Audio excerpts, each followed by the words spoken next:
Justin called. He's dealing with a lot. We're going to give him a pass, but we're going to get him back on here next week. How much time we got left? Less like 30 seconds. All right. Hey, shout out because we're gonna try to make this a short episode. Y'all go like our Facebook page, the Untamed Texas Podcast, Instagram, Twitter.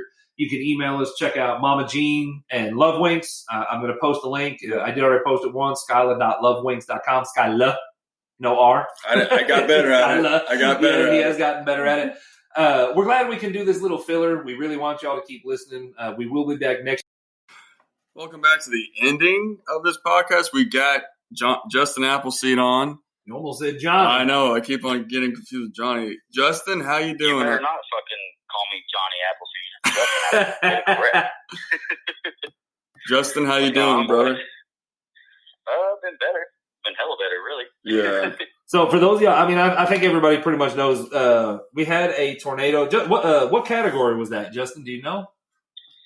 See, I don't know, man. The first, what was it? I mean, obviously the first couple nights, everyone was just running around with their head cuts off. But as far as I know, they tried to say it was a Category 2, but then when they looked at the damage, man, this thing, it hit here in Onalaska in Polk County and went all the way past Livingston. So it's on the ground, it was there for about 32 miles. Wow. Holy shit. I know I saw some videos of people. Lake Livingston is pretty big. There were people on one side of Lake Livingston taking videos, and you could see the tornado on the other side of the lake. Shit. Yeah. When I try to go to Livingston, because Onalaska is maybe 10 minutes down the road from Livingston, and when you go over the bridge, man, you can really see all the destruction that this thing caused, man. I mean, it's astronomical. It's insane. It's how awful. bad it is out here. Go ahead. How's the cleanup going?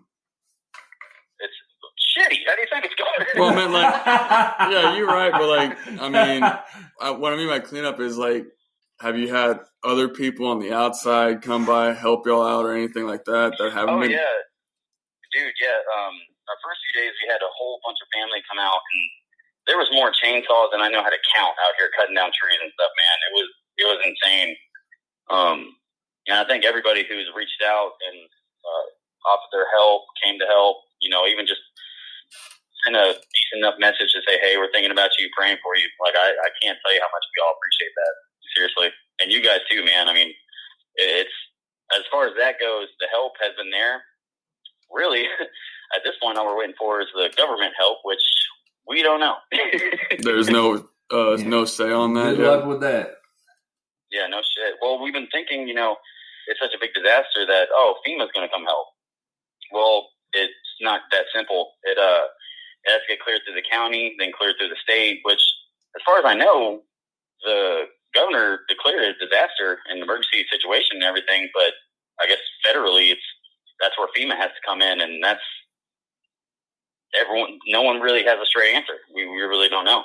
And so it's amazing because people understand. I know your wife, because we were actually here set to record episode High Five or High at Five, and get it right. And Justin got the phone call that the tornado hit his area, and I know your wife went out and did the live video. I watched that right after you. And she was on the news. She was on the news. She's famous. Yeah. Did y'all see her? I did. Yeah, I saw the yeah. video. But it was so y'all understand the destruction. There were trees that I mean, I don't want to guess the diameter, but I mean they were easily probably 4 or 5 foot around, and it was just snapping those trees like they were toothpicks. I mean, man, it was insane. Teresa was telling me that when it was happening, because it came in right in our direct property in 2 waves. So when it first started happening, her and my mother-in-law bunkered in the bathroom, and then it calmed down. Then she came back out to look out the window, and sure enough, we have a tree line that goes along our house, and that whole tree line, full of pine trees and everything, was laid on its path, laid down flat. Ran back in the bathroom, another 10 minutes of carrying on, going on, and then it finally all calmed down, and when they came outside, it was just destruction. It was amazing seeing her video, the stuff, especially because her video was right then. Yeah, it was right in the aftermath. It just happened. Yeah, stuff was. And even though she ran out and made sure that luckily, the good news is everybody here on our property survived. Everybody was okay.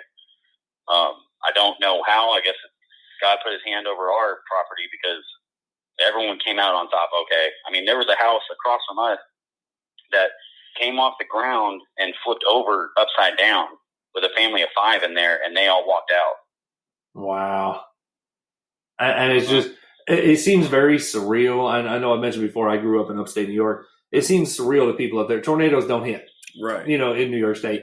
So people don't understand the destruction. I mean, houses literally, as I mentioned before, some that were on the news and different videos, houses on Lake Livingston where the whole upper half of the house was just ripped off and taken away. And these were trailers. I think I don't remember if it was you or your wife, Justin, or maybe somebody else. I've got a lot of friends over there that posted pictures or videos of a house that landed on a truck. Like got flipped over and landed on a truck. That was the house I'm talking about. Oh, that was the one? Yeah, it landed and flipped over upside down on top of the neighbor's truck. Oh, geez. Like just completely, it was insane. My brother's house got cut in half. He's okay, thank God. All of our dogs are okay. I mean, we all made it out, and that was what I took away the most. I mean, it was just when I got here too. To preface this whole thing, when I got that call originally, this is a week ago now. Holy shit! Yeah. When I got that call. I rushed out here, and obviously, as soon as I get into Onalaska, maybe about half a mile up from our road is complete chaos, and I can't get my car through. It's just not happening. So I said, fuck it, I'm panicking.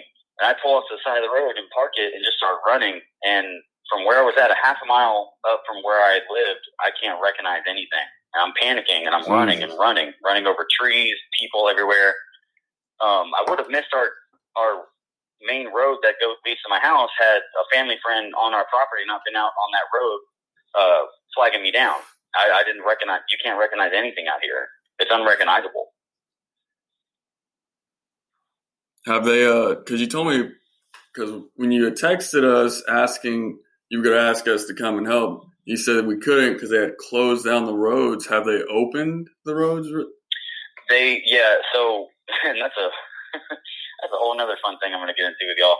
So they were closing down the roads, obviously the first 2 nights just for emergency traffic, because there was a neighborhood up, if anyone's been following the news on the tornado, they probably heard a lot of a neighborhood called Yopon Cove. Yeah. And that's up from where I live, right around where I had to park my car. And they had, I think total was 9 deaths out there. And a lot of people missing that. As far as I know, they've recovered everybody who was missing. I haven't been up to date yet on it these past couple of days, but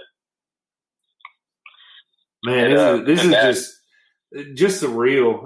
I mean, I know we've been trying to keep up with it, and we miss you. And I have to ask the most important question: how is your garden? Yes, my fucking garden survived. That said the greenhouse didn't. No. The greenhouse is gone. As long as the garden survived. The garden survived. Yes, the garden survived. And luckily, we planted most of our plants we wanted to. We just had a few things in the greenhouse that it's not that big a deal. I'm not too worried about it. But it's funny, though, my neighbor Shannon, who lives, so it's me, about 100 yards up is my brother, and then 50 yards to the right of him is Shannon. He's our family friend who lives out here, too. And he said when it started going down, he looked outside the window, and he's like, Justin, I saw your fucking greenhouse flying up in the yard.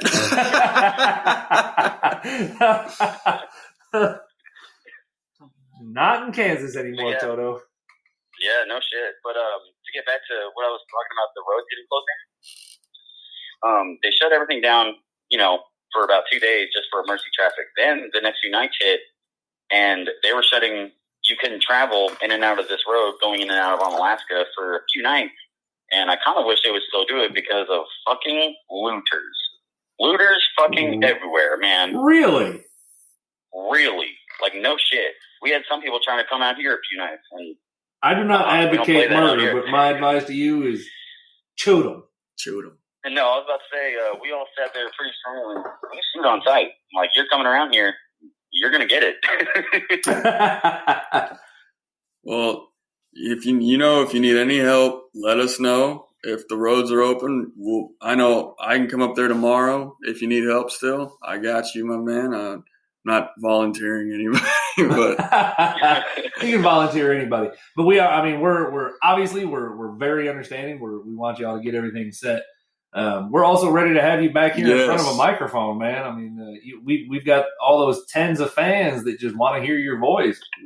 They miss the Appleseed. I know it. No, I miss it, man. I wanted to come over there, but my brother was actually able to get a dozer out here, and because we have to literally, the houses, the one that's upside down and another one, they're condemned, and so we're trying to clear everything out and just get it to our road and clean out this place. Well, man, y'all take care of yourselves. We're gonna wrap this up next week. We'll try to get episode high at 5 rolling out. The official. I should be able. I'll say it now. I should be able to be clear enough to be able to be out there next week for sure. But right now, it's just I didn't want to leave all this work to everyone else. So y'all got a lot going on, man. I mean, in the grand scheme of things, even though this podcast is going to be world famous one day, and we're going to be rich and famous and having sexy women lick our toes and shit. Right now. You gotta take care of family, man. I know. And instead of twisters, buddy, you'll be climbing rainbows. I know your wife telling me a story about sitting on top of her mother trying to keep her safe. That hits home. That shit's scary. Yeah. But man, y'all go get cleaned up. Take it easy as much as you can. We'll post this later. You can watch we got a little video of Mama Jean talking about sex toys. And we talked about a bunch of other shit. I just want to say I'm glad to hear y'all are doing good. I want to get back on the podcast soon, hopefully next week. And I can't thank y'all enough, both of you guys. Like, seriously. No, man, we love you. We're going to take care of you. We bought a big bottle of Jameson hoping for your return. But don't worry, we drank it. Don't think we didn't drink it. I was going to say keep it, but I should have known better. We got the great big bottle. The huge. It says it's 1.75 liters. I don't know how much that is. I'm not fucking Canadian. I don't use the goddamn metric system. Fuck. Exactly. It's almost a gallon. All right, man. You get stuff cleaned up. We're gonna wrap this up. I got some fish to catch because that's what the Heapdaddy does. He fishes. Hell yeah, man. Well, glad to hear from y'all, and I'll get back with y'all. And thank y'all for letting me call in. All right, man. We'll talk to you soon, man. All right, guys. Bye. All right, later. So at least we got Justin Appleseed on the air. It is pretty bad over there, but we'll go ahead and wrap it up because I do have some fish to catch. I got to go out there and catch me a little swamp donkey. See if I can get Mama Jean that's what it's called, a swamp donkey. I know, but the look she gave you was I know. God damn, that's the look you gave me the first time I pulled out my fucking whips and chains. Get the fuck I'm not out gonna of here. lie, swamp donkey sounds like a really smelly penis. You know what? It's probably on Urban Dictionary. You look it up. I met a girl and gave her the swamp donkey. I don't know what the fuck it is. We're going to look it up. Hadn't showered in a few days. Showered, stick it in the butt, and stick it in the I got cut off last time. I want to make sure everybody knows to go look at our Facebook page, the Untamed Texas Podcast. Yes. The shirt. Check out our Instagram, our Twitter. Shirt. We're at 300 and something like that. Yeah, a little over 300. We're trying to get to 300. 300. We're trying to get 300. We're trying to get to 500 likes. We'll give away that free T-shirt, which actually Mama Jean is going to make. She got all the stuff at home. She makes T-shirts. So let's see, sex toys, T-shirts. Now you're doing that. What's it called? The cleaning shit. We should do the Untamed dildos.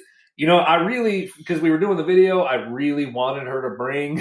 Please, but I was like, man, that might not. We got to keep it classy. Keep it classy. That's what we're doing here.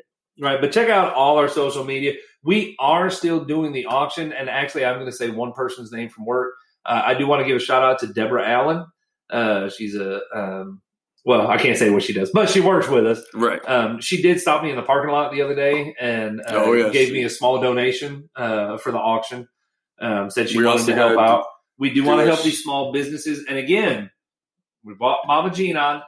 She has her little small home-based business. Granted, she got first run because, I sleep with her. Yeah. I mean, let's be honest.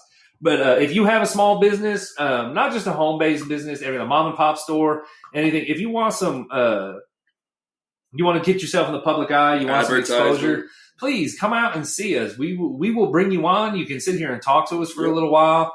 Obviously, as you saw with her, yes, bring your food. Oh, please bring your food. I do also want to make a shout out also to my mother, who's also donating some baskets of like little things she makes. She owns her own fabric business. She's donating a couple baskets. Like I think she's doing a barbecue basket